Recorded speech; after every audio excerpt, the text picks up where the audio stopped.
ನಮಗೆ ಹಿಂದೆಯಿಂದ ಹೊಡಿತಾ ಇದ್ದಾರೆ, ತಲೆಗೆ ಹೊಡಿತಾರೆ, ಕೈಯಲ್ಲಿ ಹೊಡಿತಾರೆ. ನನಗನ್ಸುತ್ತೆ 77ರಲ್ಲಿ ಅವರೇ ಪ್ರಧಾನಮಂತ್ರಿಗಳಾಗಿದ್ದಿದ್ರೆ ಜನತಾ ಪರಿವಾರಕ್ಕೆ ಆ ದುರಂತ ಬರ್ತಿರ್ಲಿಲ್ಲ ಅಂತ ನನಗನ್ಸುತ್ತೆ. ನೀವು RSSಗೂ ಮೆಂಬರ್ಶಿಪ್ ಆಗೋದು, ಜನತಾ ಪರಿವಾರಕ್ಕಾಗಲಿ ಅಥವಾ BJPಗಾಗಲಿ ಮೆಂಬರ್ಶಿಪ್ ಆಗುವಂಥದ್ದು ಸರಿಯಲ್ಲ ಅಂತೇಳಿ ಭಾಳ ತೀವ್ರವಾಗಿ ಹೇಳ್ತಾರೆ. ಅದು ಕೂಡ RSS ಅಲ್ಲಿ ಬಹಳ ದೊಡ್ಡ ಡಿಬೇಟ್ ಆಗುತ್ತೆ. ಈ ವಾಜಪೇಯಿ ಅವರು ಹೇಗೆ ಅಂತ ಹೇಳಿದ್ರೆ ಅವರಿಗೆ ನೆಹರುಗಿದ್ದಂಥ ಎಲ್ಲ ಆಸಕ್ತಿಗಳು ಇತ್ತು ಅವರಿಗೆ.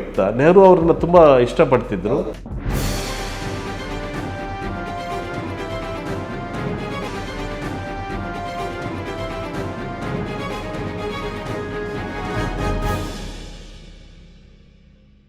ಈ ಸೌಹಾರ್ದತೆ ಹಾಳಾದಾಗ ಮನುಷ್ಯರು ಯಾವ ರೀತಿಯಾಗಿ ವರ್ತನೆ ಇರುತ್ತೆ ಅನ್ನೋಂಥದ್ದನ್ನು ಬಹಳ ಹತ್ತಿರದಿಂದ ನೋಡಿದ್ವಿ ನಾವು.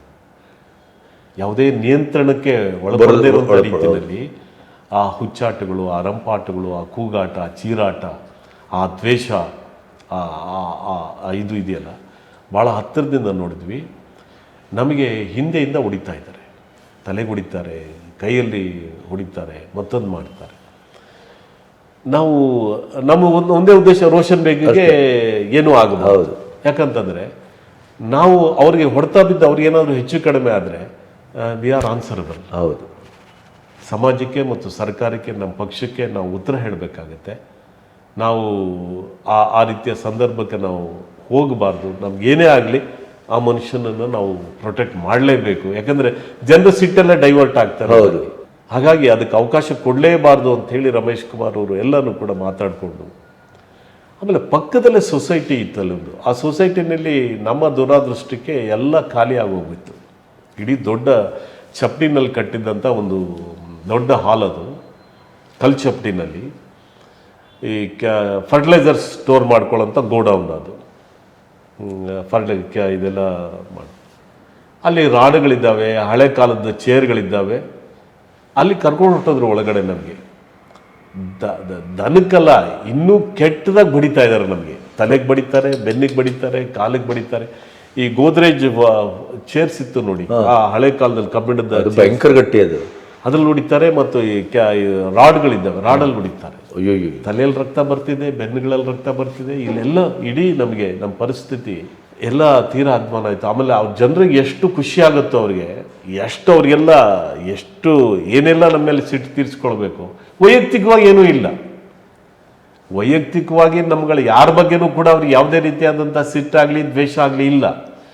ಆದರೆ ಅಲ್ಲಿನ ಶಿಡ್ಲಘಟ್ಟದಲ್ಲಿ ನಡೆದಂಥ ಇಡೀ ಕೋಮು ದಳ್ಳೂರಿ ಇತ್ತಲ್ಲ, ಅದರ ಪ್ರಭಾವಕ್ಕೆ ಅವರೆಲ್ಲ ಒಳಪಟ್ಟು ಆ ಎಲ್ಲ ಸಿಟ್ಟನ್ನು ಕೂಡ ನಮ್ಮ ಮೇಲೆ ಪ್ರಯೋಗ ಮಾಡಿಬಿಟ್ರು. ಪೊಲೀಸರು ಇಲ್ಲ. ಈ ಪೊಲೀಸ್ನವರು ಹೇಗೆ ಆಗೈತು ಅಂದರೆ, ಅವರಿಗೆ ತಲುಪಿ ಬರೋಷ್ಟೊತ್ತಿಗೆ ಸಿನಿಮಾಗಳಲ್ಲೆಲ್ಲ ಮುಗಿದ್ಮೇಲೆ ಕೊನೆಯಲ್ಲಿ ಬರ್ತಾರಲ್ಲ, ಹಂಗಾಯ್ತು ನಮ್ಮ ಪರಿಸ್ಥಿತಿ. ಹೊರಗಡೆ ಬಂದ್ವಿ, ರಕ್ತ ಸುರಿತಾ ಇದೆ.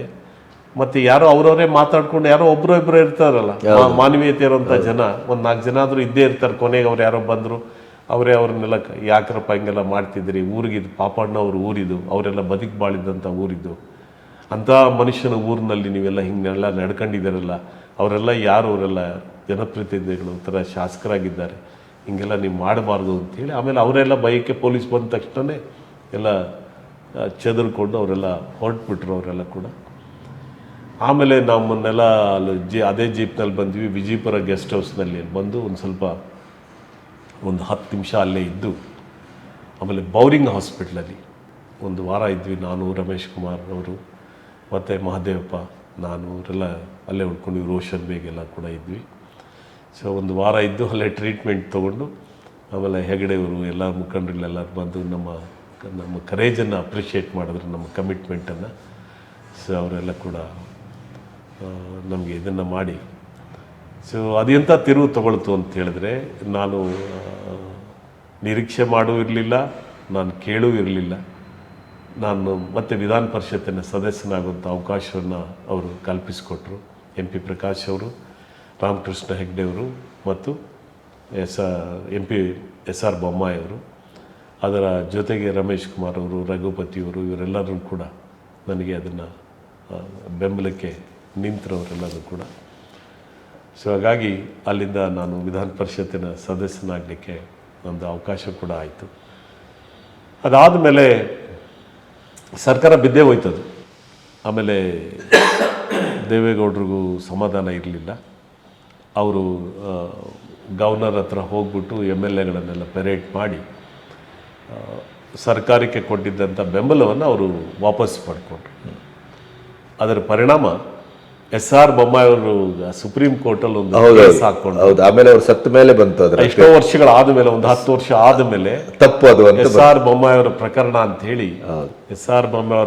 ಅಂತ ಹೇಳಿ ಸುಪ್ರೀಂ ಕೋರ್ಟಲ್ಲಿ ಒಂದು ಜಡ್ಜ್ಮೆಂಟ್ ಅನ್ನ ಕೊಟ್ಟರು. ಯಾವುದೇ ಒಂದು ಸರ್ಕಾರಕ್ಕೆ ಬೆಂಬಲ ಇದೆಯಾ ಇಲ್ಲ ಅಂತ ಟೆಸ್ಟ್ ಮಾಡಬೇಕಾಗಿರೋದು on the floor of the house, ರಾಜಭವನದಲ್ಲಿ ಅಲ್ಲ. ರಾಜ್ಯಪಾಲರಿಗೆ ಯಾವುದೇ ರೀತಿಯಾದಂಥ ದೂರು ಹೋದರೂ ಕೂಡ ಅವರು ಡೈರೆಕ್ಟ್ ಮಾಡಬೇಕು, ನಿಮಗೆ ಮೆಜಾರಿಟಿ ಇದೆಯಾ ಇಲ್ಲ ಅನ್ನೋಂಥದ್ದನ್ನು ನೀವು ಅಸೆಂಬ್ಲಿಯನ್ನು ಕರೆದು ಅದನ್ನು ಮಾಡಬೇಕು ಅಂತ ಹೇಳುವಂಥ. ಅದಕ್ಕಾಗಿಯೇ ಇವತ್ತು ಯಾವುದೇ ಅದನ್ನೆಲ್ಲ ನಡೀತಕ್ಕಂಥದ್ದು ಅಲ್ಲ ಅಂಥೇಳಿ ಅವತ್ತಿಂದ ಅದು ರಾಜ್ಯಪಾಲರ ಕಚೇರಿನಲ್ಲಿ ನಡೆಯೋದಿಲ್ಲ. ಬೇರೆ ಬೇರೆ ರೀತಿಯಾಗಿ ಬೇರೆ ಬೇರೆ ಸಂದರ್ಭಗಳಲ್ಲಿ ರಾಜಕಾರಣಗಳು, ಆದರೆ ಟೆಸ್ಟ್ ಮಾಡೋಂಥ ಕೆಲಸವನ್ನು ಫ್ಲೋರ್ ಆಫ್ ದ ಹೌಸಲ್ಲೇ ನಡೀಬೇಕು ಅನ್ನೋಂಥ ಒಂದು ಸಂದರ್ಭಗಳು ಆಯ್ತದು.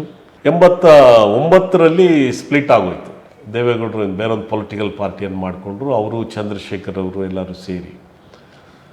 ಚಂದ್ರಶೇಖರ್ ಅವರು ರಾಮಕೃಷ್ಣ ಹೆಗ್ಡೆ ಅವರು ತುಂಬ ಒಳ್ಳೆ ಕಲೀಗ್ಸ್ ಇದ್ರು, ಒಳ್ಳೆ ಸ್ನೇಹಿತರು ಕೂಡ ಇದ್ದರು ಅವರು.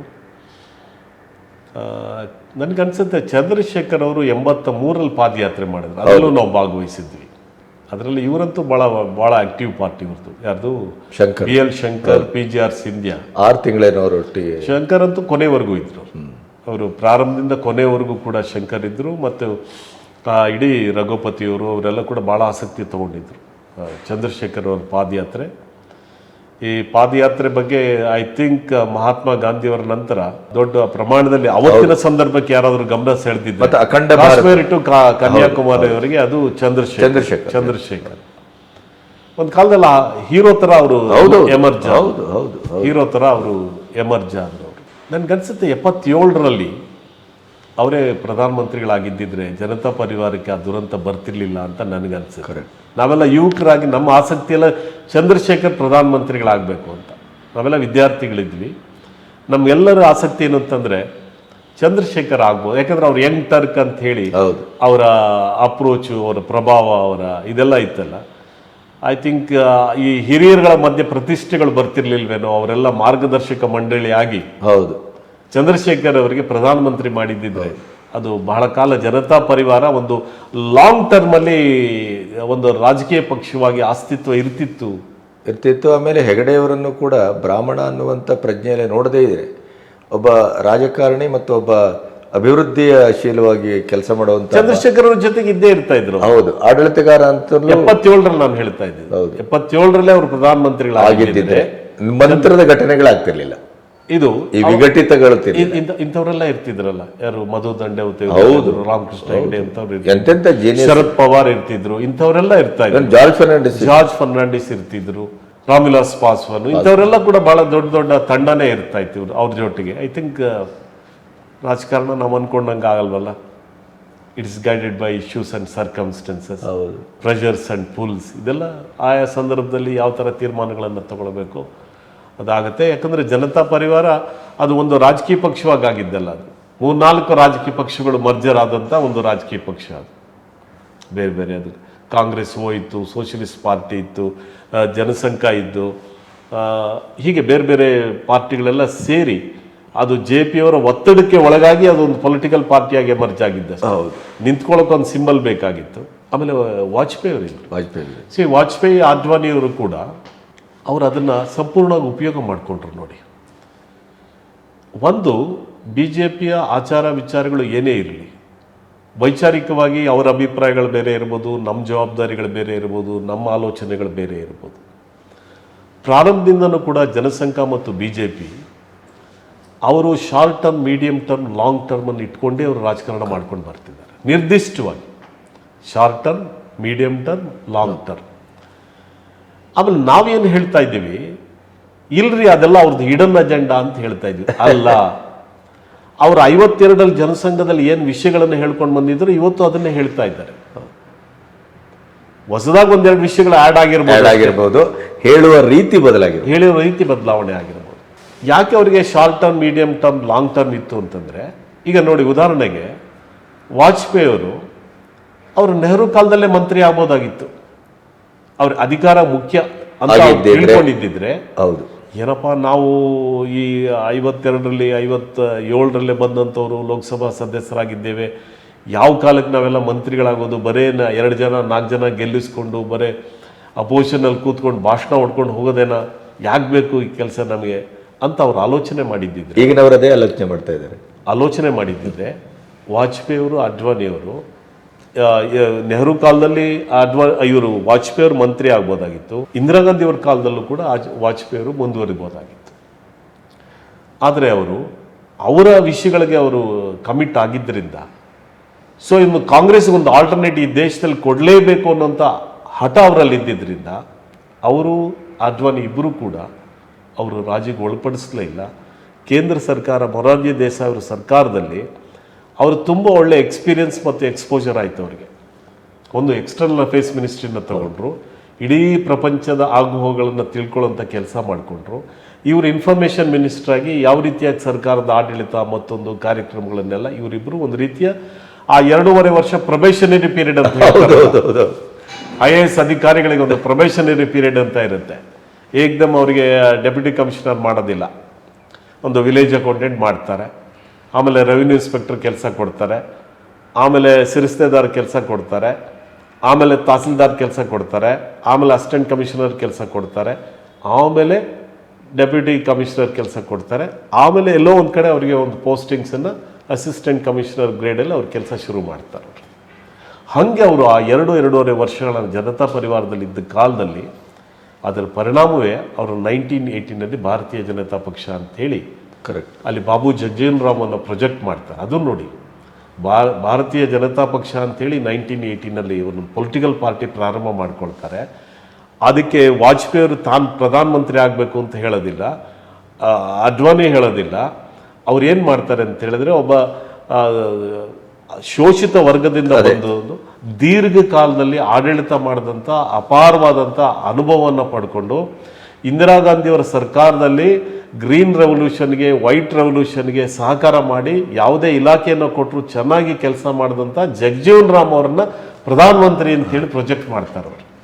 ಅಷ್ಟರಲ್ಲಿ ಇನ್ನೊಂದು ವಿಷಯನೂ ಕೂಡ ವಾಜಪೇಯಿ ಅವರು ಕೂಡ ಜನತಾ ಪರಿವಾರದಿಂದ ಹೊರಗೆ ಬರಲಿಕ್ಕೆ ಮತ್ತೊಂದು ಇಶ್ಯೂನು ರೈಸ್ ಮಾಡ್ತಾರೆ. ಡ್ಯೂಯಲ್ ಮೆಂಬರ್ಶಿಪ್ ಇರಬಾರ್ದು ಅಂತೇಳಿ ಅವರೇ ಹೇಳಿದ್ದಂಥದ್ದು. ನೀವು RSSಗೂ ಮೆಂಬರ್ಶಿಪ್ ಆಗೋದು, ಜನತಾ ಪರಿವಾರಕ್ಕಾಗಲಿ ಅಥವಾ BJPಗಾಗಲಿ ಮೆಂಬರ್ಶಿಪ್ ಆಗುವಂಥದ್ದು ಸರಿಯಲ್ಲ ಅಂತೇಳಿ ಭಾಳ ತೀವ್ರವಾಗಿ ಹೇಳ್ತಾರೆ. ಅದು ಕೂಡ RSS ಅಲ್ಲಿ ಭಾಳ ದೊಡ್ಡ ಡಿಬೇಟ್ ಆಗುತ್ತೆ. ಈ ವಾಜಪೇಯಿ ಅವರು ಹೇಗೆ ಅಂತ ಹೇಳಿದ್ರೆ, ಅವರಿಗೆ ಅವರು ಒಂಥರ ನೆಹರುಗಿದ್ದಂಥ ಎಲ್ಲ ಆಸಕ್ತಿಗಳು ಇತ್ತು ಅವರಿಗೆ. ಯಾರಿಗೆ? ವಾಜಪೇಯಿ ಅವರಿಗೆ, ನೆಹರು ಅವರಿಗೆ ಇದ್ದಂಥ, ನೆಹರು ಅವ್ರನ್ನ ತುಂಬ ಇಷ್ಟಪಡ್ತಿದ್ದರು. ಮತ್ತೆ ವಾಜಪೇಯಿಯವರು ಕೂಡ ಅವರು ಮಂತ್ರಿ ಆದಂಥ ಒಂದು ಸಂದರ್ಭದಲ್ಲಿ ಫೋಟೋ ಇಲ್ಲದೆ ಇದ್ದಾಗ ಅದನ್ನು ತರಿಸಿ ಹಾಕ್ತಾರೆ. ನೋಡ್ರಿ, first prime minister of the country, ಆ ಥರದ್ದೆಲ್ಲ ನಾವು ಸಣ್ಣತನ ಮಾಡಬಾರ್ದು ಅಂಥೇಳಿ ಸಂಬಂಧಪಟ್ಟಂಥ ಅಧಿಕಾರಿಗಳಿಗೆ ಹೇಳಿ ಆ ಫೋಟೋನ ತರಿಸಿ ಹಾಕುವಂಥ ಒಂದು ಇದೆಲ್ಲ ಕೂಡ ರಾಜಕಾರಣದಲ್ಲಿ ನಡೆದಿರ್ತಕ್ಕಂಥದ್ದೆಲ್ಲ ಕೂಡ. ಸೊ ಒಂದು ಆಲ್ಟರ್ನೇಟ್ ಹೇಗೆ ಕೊಟ್ಟರು ಅಂತ ಹೇಳಿ ಅವರು ಅಲ್ವಾ, ಆಲ್ಟರ್ನೇಟ್ ದೂರದರ್ಶಿತ್ವ ಇದ್ದಿದ್ರಿಂದ. ಆಮೇಲೆ 84ರಲ್ಲಿ ಏನಾಗುತ್ತೆ, ಇದು 89ರಲ್ಲಿ ನಾವು ನಿಂತು ಮತ್ತೆ ಸ್ವಲ್ಪ ಹಿಂದಕ್ಕೆ ಹೋಗ್ಬೇಕಾಗುತ್ತೆ. 84ರ ರಾಜಕಾರಣ ನೋಡಿ. 80ರಲ್ಲಿ ಏನಾಗುತ್ತೆ, ಜಗಜೀವನ್ ರಾಮನ್ನ ಪ್ರೊಜೆಕ್ಟ್ ಮಾಡ್ತಾರೆ. ಮತ್ತೆ ಜನತಾ ಪರಿವಾರ ಸ್ಟೆಬಿಲಿಟಿ ಕೊಡದೇ ಇದ್ದ ಕಾರಣಕ್ಕಾಗಿ, ಸ್ಟೆಬಿಲಿಟಿ ಕೊಡೋದಿಲ್ಲವಲ್ಲ, ಇವರ ಕಿತ್ತಾಟ ಆಗುತ್ತೆ, ದಿನ ಲಂಗು ಲಗಾಮ್ ಇಲ್ಲದೆ ಯಾರು ಏನು ಬೇಕಾದ್ರೂ ಮಾತಾಡ್ಕೊಂಡು ಹೋಗ್ಬೋದು, ಸ್ಟೆಬಿಲಿಟಿ ಬರೋದಿಲ್ಲ. ದೇಶದ ಜನರು ಏನು ತಿಳ್ಕೊಂಡ್ರು ಅಂತ ಹೇಳಿದ್ರೆ, ಇಂಥ ಒಂದು ಪೊಲಿಟಿಕಲ್ ಪಾರ್ಟಿ, ಇಂಥ ಒಂದು ಮುಖಂಡರು ದೇಶಕ್ಕೆ ಅಪಾಯಕಾರಿ ಅಂತ ಭಾವಿಸ್ಬಿಟ್ರು ಜನ. ಕರೆಕ್ಟ್ ಇವರೆಲ್ಲ ಅಪಾಯಕಾರಿ ಇದ್ದಾರೆ, ಇವರೆಲ್ಲ ದೇಶನ ಕಾಪಾಡೋದಿಲ್ಲ, ಇವರೆಲ್ಲ ಮುಖಂಡಗಳು.